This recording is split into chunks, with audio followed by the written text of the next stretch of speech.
Ok, entonces estamos comenzando a grabar. Me dicen que sí se ve bien la proyección y comenzamos con la masterclass de hoy.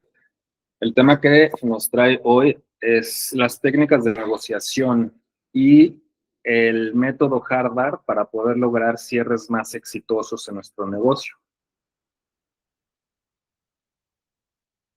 ¿Por qué es importante la negociación en el sector inmobiliario? ¿Alguien de ustedes quiere opinar si cree que es realmente necesario tener técnicas y herramientas de negociación o creen que no es algo de mucha relevancia? No sé si alguien quiera participar o tiene alguna experiencia al respecto que considere si la negociación o el arte o la capacidad de negociación es importante o no para aumentar el éxito de nuestros cierres y de nuestras operaciones.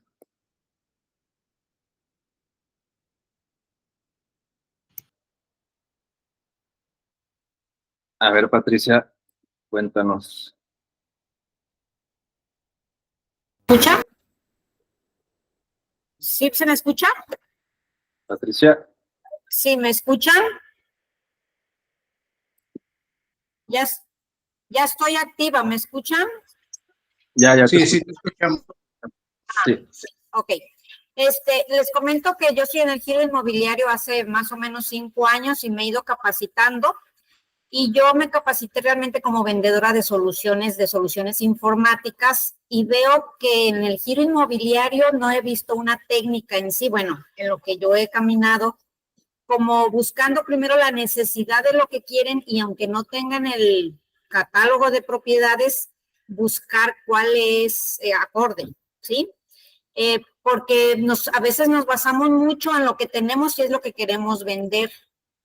Entonces, no sé ahorita con la plática que nos vas a dar, qué tanto uno se enfoca en la necesidad del cliente. Para mí es esencial hacerlo así, es más trabajo, pero yo veo que hay resultados más efectivos. Entonces, yo voy con la idea de buscar identificar la necesidad primero y busco si dentro de mis propiedades la tengo o negocio con otros vendedores propiedades que les sirvan más que ofrecer mi catálogo.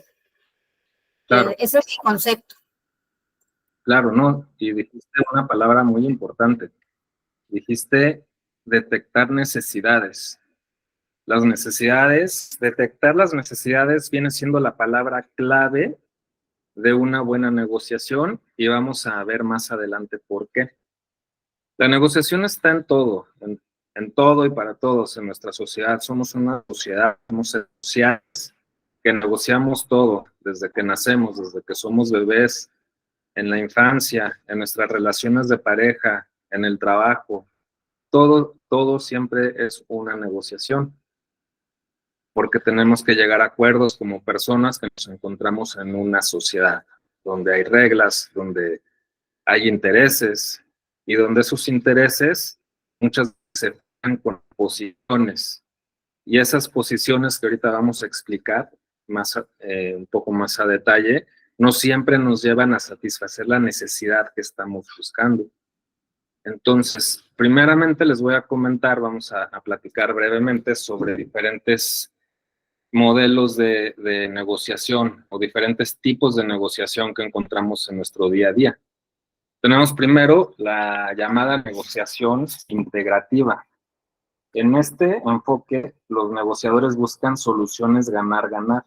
Las partes, como bien nosotros sabemos, pues no siempre es tan fácil. Y un ejemplo de esto podría ser quizá una pareja moderna, donde, bueno, pues hoy en día a lo mejor, no sé, se ponen de acuerdo y negocian de que tradicionalmente siempre el hombre es el que provee y la mujer es la que cuida a los hijos, pero pues hoy se da cuenta esa pareja de que la mujer tuvo un mejor ingreso, los niños ya no tienen las necesidades iniciales de maternidad y quizás negocian en un acuerdo de ganar-ganar, bueno, pues tú ganas más, tú te dedicas a generar el dinero y yo, papá, pues asumo mi rol, ¿no? De cuidar a los niños, etcétera. Eso sería un ejemplo muy general de lo que es ganar-ganar, en donde ambas partes trabajan en equipo y en pro de obtener la mejor solución. Pero bueno, no es lo que siempre pasa en esta sociedad, y menos en este negocio inmobiliario. Pasamos a la segunda, al segundo tipo de negociación, que es el distributivo, donde yo gano y tú pierdes. Y bueno, con esto nos empezamos a enfrentar más en el día a día, ¿no? Podemos poner un ejemplo de lo que es una negociación distributiva, donde ambos negociadores toman un rol vamos a ver también ahorita más adelante los tipos de negociadores que hay. Hay el negociador duro y el negociador suave. El negociador duro, pues siempre va a querer jalar más a su molino porque tiene ese tipo de personalidad, y el negociador suave tiene una personalidad que le hace tener cierto miedo a perder todo, o sea, en este caso que perdiera la venta, que perdiera el arrendamiento, y tiende a ceder, cediendo parte del pastel, en realidad no tendría por qué haberlo cedido. Un ejemplo muy sencillo, para no entrar mucho en este ejemplo, porque no es lo que vamos a ver, es una propiedad que vale, no sé, una renta que cuesta quizá un local comercial 50,000 pesos.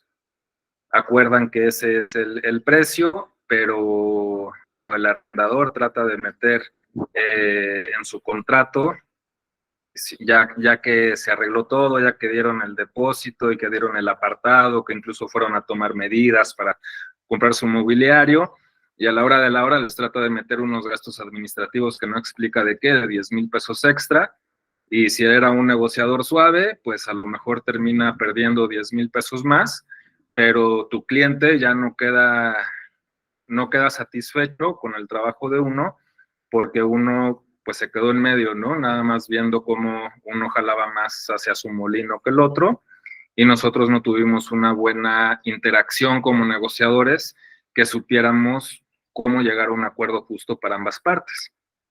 Y bueno, por otro lado tenemos a la negociación posicional. En la negociación posicional es en lo que nos encontramos más al día a día. Aquí el enfoque, los negociadores asumen una posición sobre un punto, el cual lo defienden con intensidad, con la finalidad de derrotar al otro, salvar el ego y no perder. ¿Qué quiere decir esto? Esto ocurre muy a menudo, incluso en las pláticas de café. ¿No les ha pasado? Es muy común que tomamos una postura en cualquier tema, sea político, deportes, etcétera, temas incluso banales, y empezamos a sostener un punto, aunque en el camino empecemos a perder siquiera el enfoque de lo que nosotros queríamos plantear en un inicio.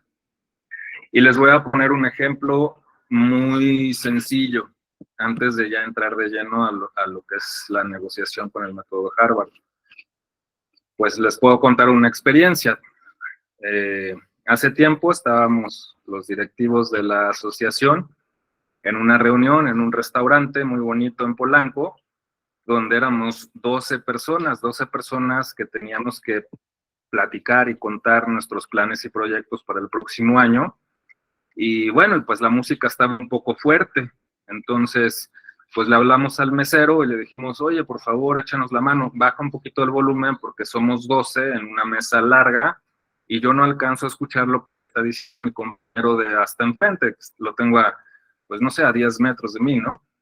Y muy amable el mesero bajó el volumen del radio, de la música inmediatamente, pero ¿qué pasaba? Que a 3 mesas de nosotros había un grupito de 4 amigos que estaban celebrando su cumpleaños, de uno de ellos, y bueno, y estaban diciendo una cantidad de barbaridades que no querían que el resto de la gente escuchara, sobre todo porque había otra mesa con señoras de la tercera edad, y se sentían incómodos de explayarse con el volumen bajo. ¿Y qué hicieron? Le pidieron a su mesero que hiciera favor de regresar la música como estaba, incluso la subiera más. ¿Qué encontramos ahí? Ahí encontramos que cada quien tenía una posición. La posición de nosotros era que el volumen se tenía que bajar porque necesitábamos escucharnos.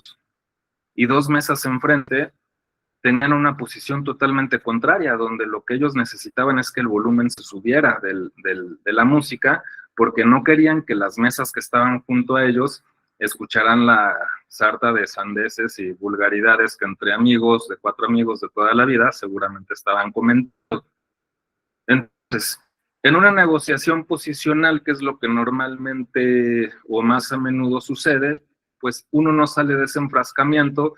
¿Y qué hace uno? Pues lo escala, no, pues llámame al gerente y yo conozco a no sé quién, y lo que sucede es que empiezo a argumentar, quizá ellos argumentan de que, oye, pero pues este es un restaurante bar donde la música tiene cierto nivel, tienes que subirle el volumen porque nosotros estamos pagando por un servicio, y quizá nosotros asumiríamos una posición también cerrada donde diríamos, no, tienes que bajar el volumen porque nosotros somos 12, va a ser una cuenta más larga, etcétera.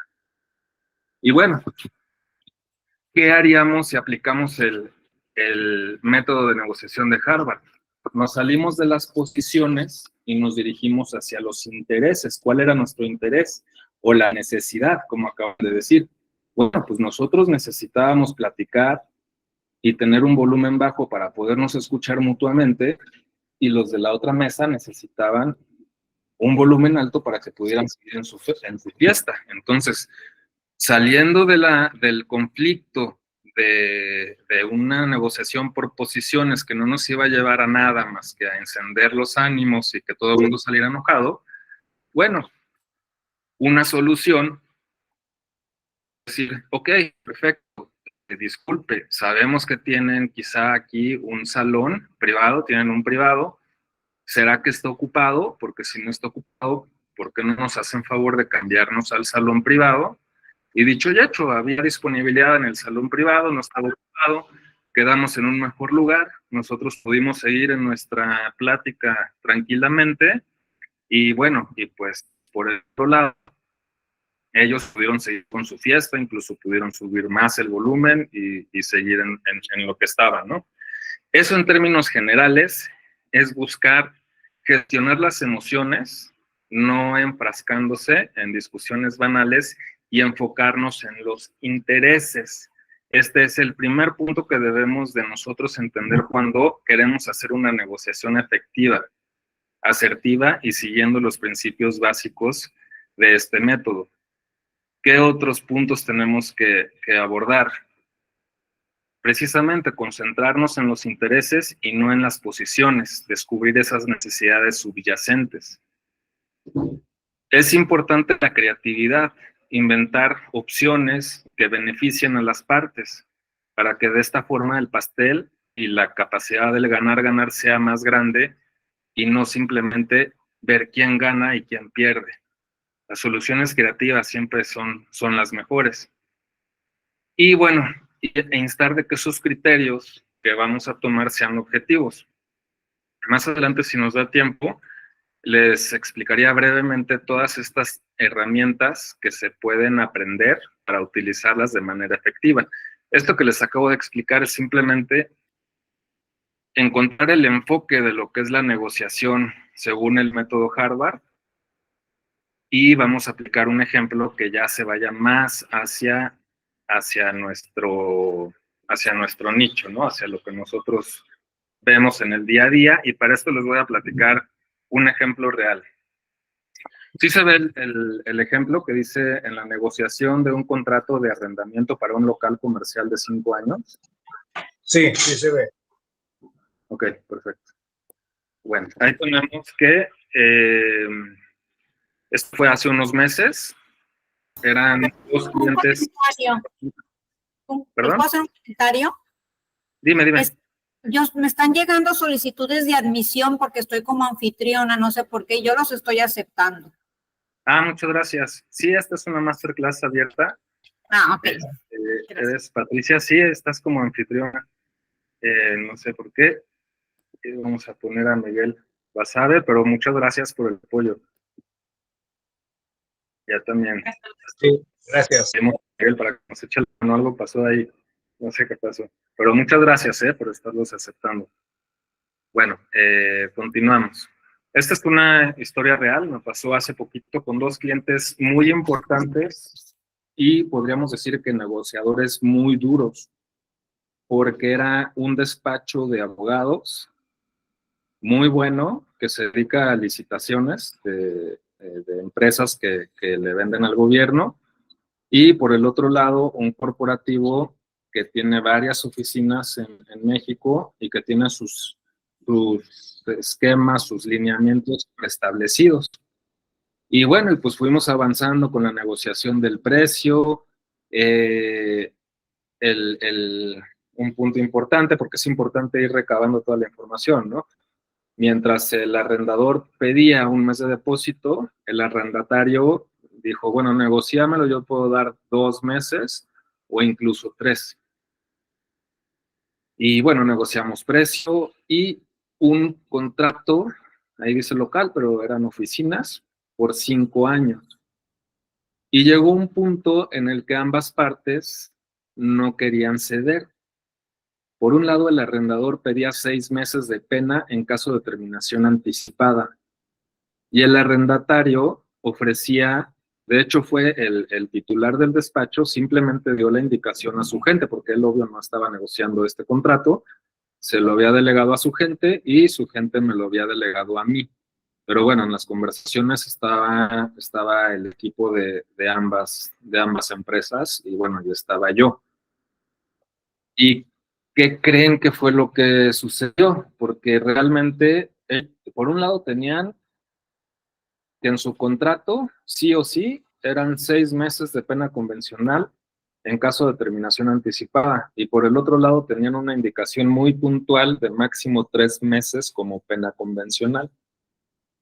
¿Alguien quiere decir si ha tenido algún ejemplo que le haya sucedido y qué hubiera, o qué es lo que hubieran optado por resolver ese tema?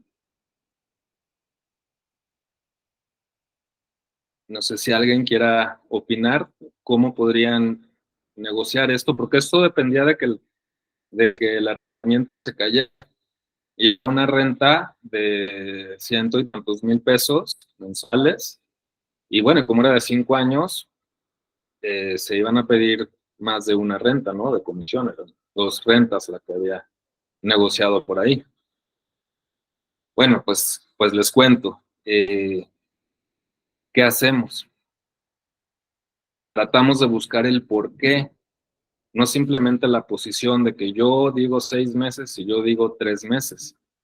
El chiste es irse más allá, ver el por qué, el origen de los 6 meses por un lado y la necesidad de los 3 meses por el otro. Entonces, dentro de la negociación, porque era una negociación final en vivo en Zoom, pues tuve que predecir cuáles eran las necesidades de cada uno, para de esta forma planteárselas a ambas partes y buscar un acuerdo que le conviniera a ambas partes, ¿no? Bueno, pues por un lado, ¿por qué sería que esta persona, que el arrendador quisiera solamente dar 6 meses? Digo, perdón, que quisiera pedir 6 meses de pena convencional en caso de terminación anticipada. Pues imagínense, si esta persona renta la oficina, no le funciona el negocio, imagínense que se dedica a licitaciones, estábamos a punto de que vinieran las elecciones y realmente pues el escenario no se sabía bien cómo iba a terminar, ¿no?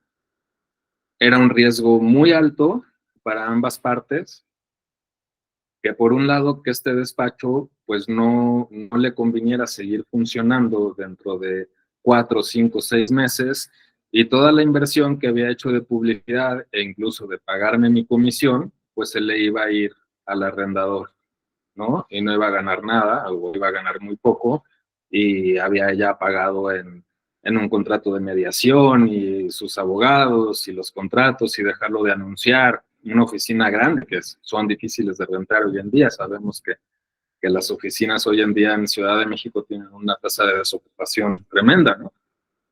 Y por otro lado tenemos un arrendatario que ofrece máximo 3 meses de pena convencional. ¿Por qué? Pues por el mismo escenario. Dice, oye, ya te estoy dando yo 2 meses de depósito, te estoy rentando este espacio por 5 años y simple y llanamente, pues 6 meses de caso de pena, bueno, de pena convencional en caso de terminación anticipada, me eleva muchísimo el riesgo. ¿Por qué? Porque si voy a pagar 150,000 pesos al mes, pues no es lo mismo pagar 450,000 de pena convencional que pagar 900,000, ¿no? O sea, por favor, gestionen eso. Entonces, partiendo de eso, partiendo de esos dos puntos y tratando de entender el problema, fue que les dije, oigan, entiendo, es muy importante entender las partes y expresarlo. Entiendo que es muy riesgoso para el arrendador, pues ofrecer solamente una pena convencional de 3 meses, si al cabo quizá de 3 meses ustedes caigan ya en incumplimiento porque simplemente pues el gobierno cambió, las relaciones cambiaron y el negocio ya no va como ustedes lo tenían esperado. Y bueno, no les iba a contar que me iban a pagar a mí mi comisión, pero sí le digo, pero bueno, tuvieron que hacer una inversión en dejarlo de rentar, tuvieron que hacer contratos, tuvieron que pagar su convenio de mediación, etcétera. ¿Por qué no? Para garantizar la certeza del arrendador, les ponemos que el primer año la pena convencional sea de 6 meses y como que haya un contrato por 5 años, a partir del segundo año, cuando ya está teniendo una ventaja el arrendador, ¿por qué no lo bajamos a 3?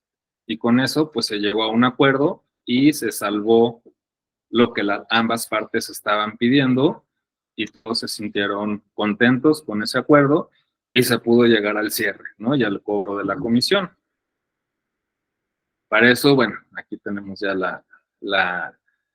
el planteamiento básico que tenemos que hacer. Esto es un planteamiento muy básico, que, bueno, se los voy a compartir para que puedan ustedes, de una manera muy sencilla y muy didáctica, cuando encuentren un conflicto entre sus clientes, puedan encontrar cómo ofrecer una solución. Primero, pues establecer el escenario, ¿no? O sea, apuntarlo, el cliente A quiere 6 meses, el cliente B pide 3 meses. Luego, identificar intereses. ¿Por qué es que el cliente quiere 6 meses y por qué el otro quiere solo 3? Partiendo de la necesidad de cada uno real y ya no simplemente la posición de 3 y 6, sino tratando de comprender el por qué origina esa posición, pues se generan opciones. Se generan opciones basados pues en diferentes herramientas, que, bueno, estas se las podríamos explicar en un curso presencial donde pudiéramos nosotros conocer, se les pudieran explicar las diferentes herramientas que hay para la negociación y para la persuasión, tanto de obtener la información deseada como para poner nuestro punto. Pero eso ya sería, si a alguien le llama la atención, sería un curso de 6 horas, que lo podríamos dividir en 3 bloques de 2 horas. Pero bueno, esto es algo muy básico para poder tener mejores tipos de negociación y mejor tipo de, mejores acuerdos, ¿no? Y bueno, en busca de tener una solución que satisfaga las necesidades de ambas partes. Y luego lo que les comentaba, tenemos también que identificar a los negociadores, que los podemos clasificar en tres grupos muy simples, ¿no? Digo, ya después, en un curso más amplio, se puede ampliar mucho más esta información, pero en concreto, existen 3. Existen los negociadores suaves, que era lo que les comentaba, los que buscan acuerdos a toda costa, y ellos son susceptibles de ser explotados. Y nosotros como profesionales inmobiliarios tenemos que velar por los intereses de estas personas para que no sean aprovechados sus derechos, que muchas veces podrían ser reflejados en nuestra comisión, ¿no? Porque quizá hubiera llegado en este ejemplo que acabamos de decir, pues donde el arrendador fuera un negociador suave, cogido de dinero, y entonces que hubiera dicho, híjole, sí, te acepto los 3 meses, y que dijera, no, no te voy a pagar 150,000, te voy a pagar la mitad, 80,000, y que dijera, híjole, de tener vacío mi oficina por otro año más, pues negocio, ¿no? Y a uno pues le baja la comisión, obviamente, porque si lo ibas a rentar en 150 y lo terminas rentando en 80, pues proporcionalmente te baja tu negocio, te baja tu comisión, y a nosotros no nos conviene y no quedamos bien con nuestros clientes, ni con uno ni con el otro, porque no hacemos nuestro trabajo. Tenemos a los negociadores duros, que en este caso fueron los que me tocaron en aquel caso y los que muchas veces nos tocan en este negocio inmobiliario, porque hablamos del patrimonio de las personas, y el patrimonio de las personas por lo general siempre lo pelean con uñas y dientes.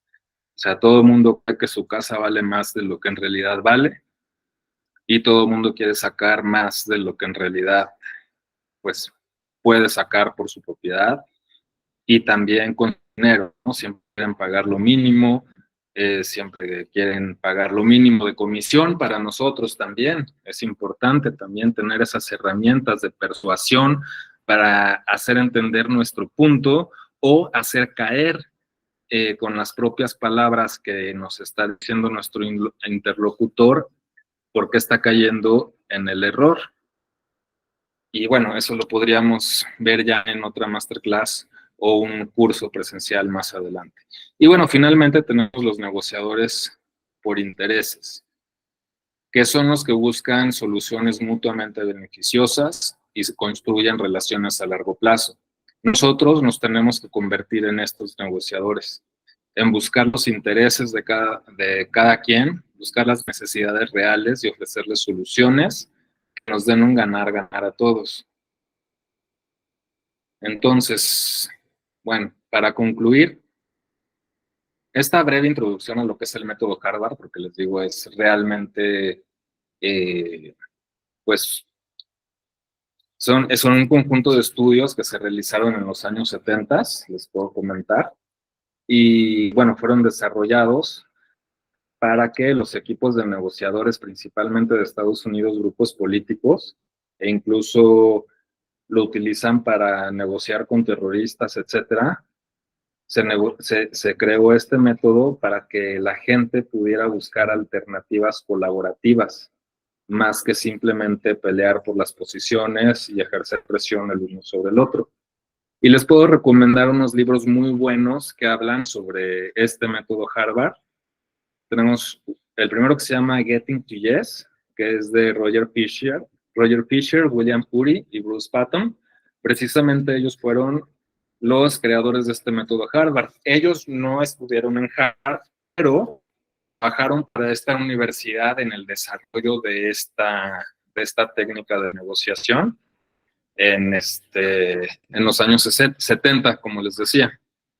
Luego tenemos un libro más especializado, ese nada más se encuentra en inglés. El Getting to Yes es probable que sí se encuentre en español, pero Getting Past No, ese no se encuentra en español hasta donde yo sé. Ahí el principal autor fue William Ury, y ese nos habla de las herramientas que nosotros podemos utilizar para negociar con negociadores muy difíciles. Este lo utilizaron hasta para negociar con terroristas, les digo. Y un dato muy curioso de quién fue uno de los principales negociadores de Estados Unidos que utilizó esta herramienta durante muchos años, una persona que tiene una gran trayectoria y que, bueno, ya está terminando su periodo, ya un poco deteriorado por la edad, más que por otra cosa. Es el actual presidente de Estados Unidos. Él, por ejemplo, fue un gran negociador para su gobierno en sus tiempos cuando era más joven, ¿no? Y bueno, y tenemos otro libro también muy bueno, introductorio a esta herramienta, que lo escribió José Tobón y se llama Método Harvard de Negociación. Ese sí se encuentra en español. Y bueno, si quieren hacerlo o conocer más de este método en un curso de 6 horas, que lo podemos dividir en 3 sesiones, que puede ser en un modelo híbrido, ya sea presencial o por internet, para que no le quede. Les pido, si gustan, pueden mandar un correo a upim.org para que, pues, quien guste, pueda tener más información sobre este método. Y bueno, pues les puedo comentar un poquito más sobre las otras herramientas que existen, que veríamos en aquel, bueno, en dado caso de crear un grupo. Les puedo comentar que las herramientas que se verían sería la importancia de las emociones, que es Emotional Intelligence, donde vemos que el autor destaca, en este caso lo escribe o lo trata William Ury, donde destaca la necesidad de reconocer y gestionar las emociones propias y de la otra parte durante la negociación, al comprender cómo las emociones influyen en nuestro comportamiento. Podemos evitar que éstas se obstaculicen en el proceso de negociación. Otra herramienta es la escucha activa, que es la capacidad de escuchar atentamente a la otra persona. Y esto es fundamental para construir confianza y comprender las necesidades y los intereses de nuestro interlocutor. Otra herramienta que veríamos es la reformulación. Esta técnica consiste en repetir lo que la otra persona ha dicho con nuestras propias palabras para asegurarnos de haber entendido correctamente su mensaje y demostrar que estamos prestando atención. Esta es una herramienta buenísima, esta la aplico yo mucho, sobre todo cuando lo que está diciendo nuestro interlocutor no es coherente. Es importante replanteárselo. O sea, no sé, por ejemplo, estoy entendiendo que lo máximo que quieres tú dar de pena convencional son 6 meses, y si no te firman 6 meses, ¿estás dispuesto a terminar con el trato? Haciéndole una repregunta, por ejemplo, al arrendador, ¿no? Para que escuche lo que está diciendo. O sea, ¿estás tú dispuesto, a ver si entiendo bien, a terminar con el trato donde vas a firmar un contrato de 5 años garantizados por el simple hecho de no aceptar 3 meses en vez de 6? Y quizá el otro primero va a escuchar o va a entender que le estás poniendo atención, y luego lo vas a escuchar, lo vas a hacer escucharse a sí mismo, donde de una manera quizá un tanto cerrada está dispuesto a perder. Si estamos hablando de esa negociación de 150,000 pesos mensuales por 5 años, pues está perdiendo, me parece que ya son millones de pesos por unos cuantos, o sea, por 450,000 pesos. ¿Es en serio? Y así lo haces pensar doble vez, ¿no? Lo que está diciendo. Bueno, otra herramienta es el Golden Bridge. Esta estrategia implica ofrecer a la otra parte una salida que le permita salvar la cara y sentirse como un ganador, incluso cuando llega a un acuerdo que no es exactamente lo que deseaba. Ahí vamos a aplicar por qué lo que se aplicó en este ejemplo, les comenté muy brevemente, de la negociación, pues los dos salieron ganando. ¿Por qué? Porque si tenían un punto sobre que uno quería 6 y otro quería 3, pues finalmente en el contrato, parte del contrato, median los 6 meses de penalización. Y para el otro lado, en otro segmento o otra época del contrato, de la duración del contrato, van a haber también 3. Entonces, en ese sentido, le salvas la cara de la posición cerrada que tenían ambos, donde uno tenía la instrucción que le había dado a sus empleados de no dar más de 3, y por otro lado, el otro cumple con su estándar que ya tiene en sus contratos de poner 6 meses.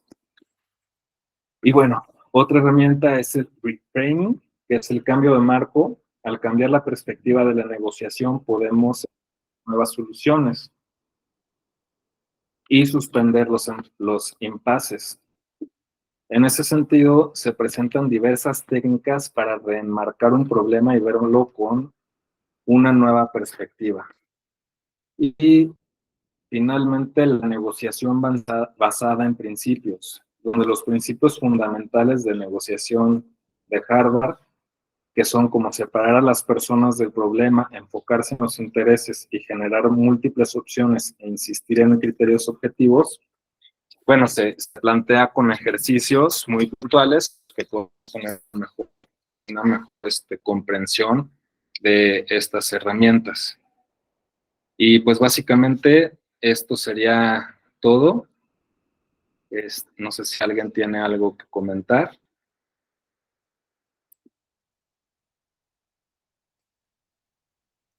Los escucho si alguien quiere comentar algo, tiene alguna duda.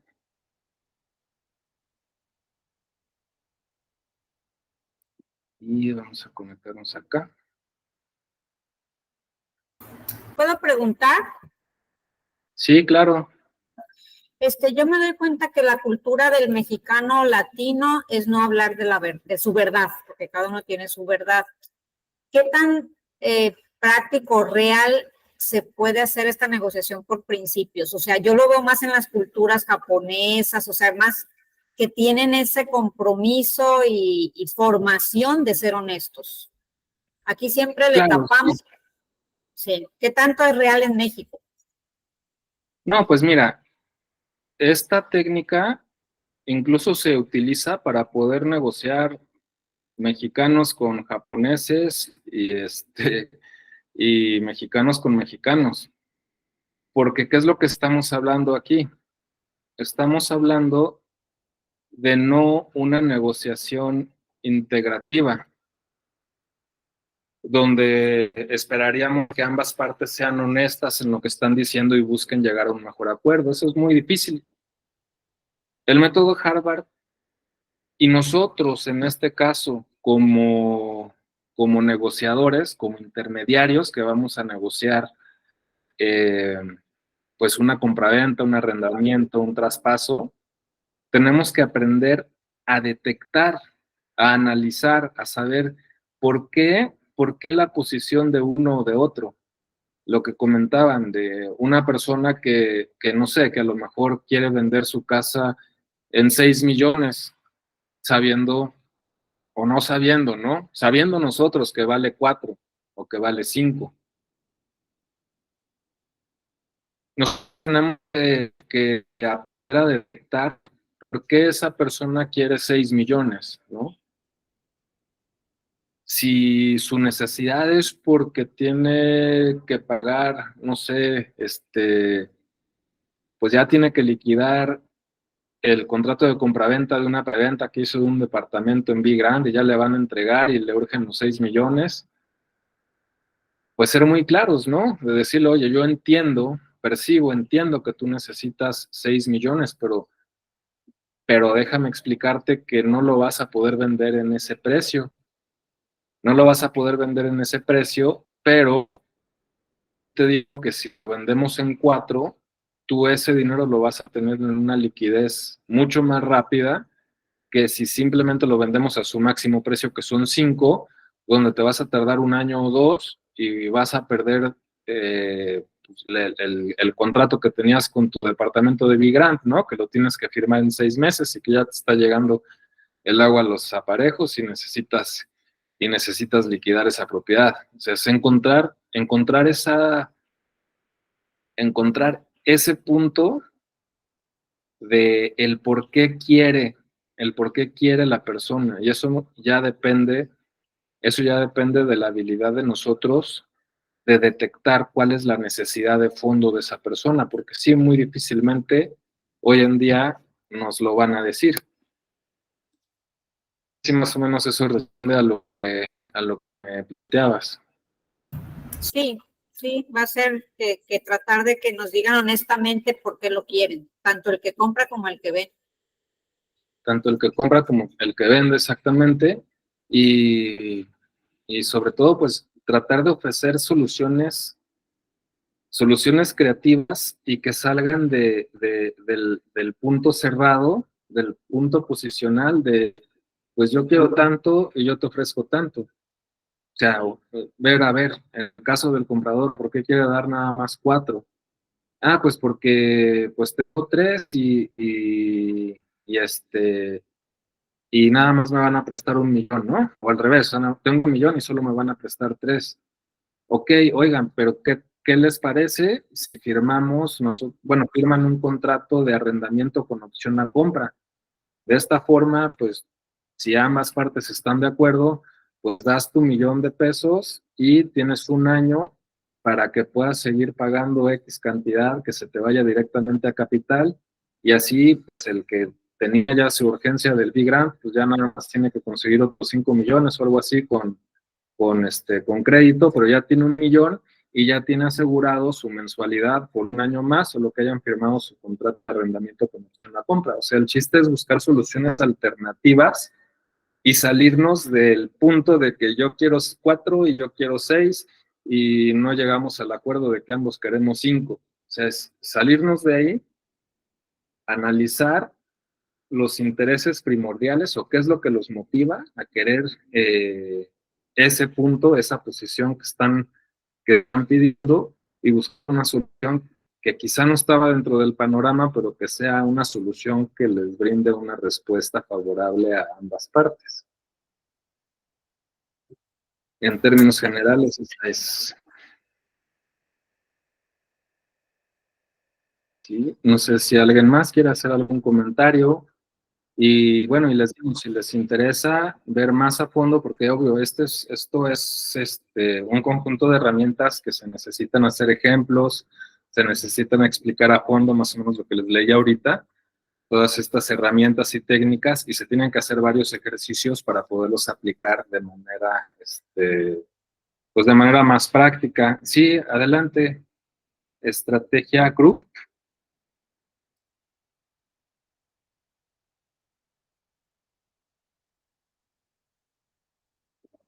¿Quieres hablar, Estrategia?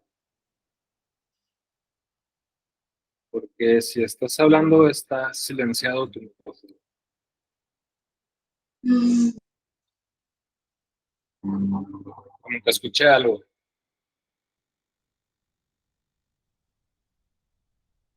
¿Alguien más quiere comentar algo? Si no, pues ya estaríamos dando por terminada nuestra sesión de hoy.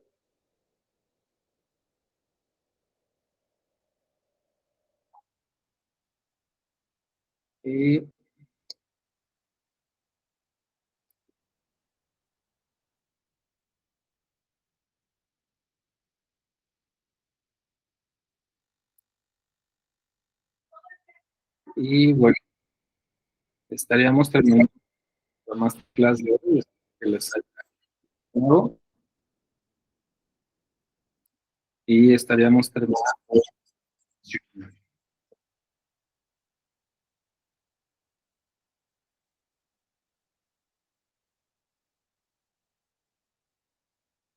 Ya no se te escucha muy bien. Lo estás duplicado en pantalla, pero no se te Sí, entiende. estoy abriendo la cuenta de UPIM, terminar la grabación.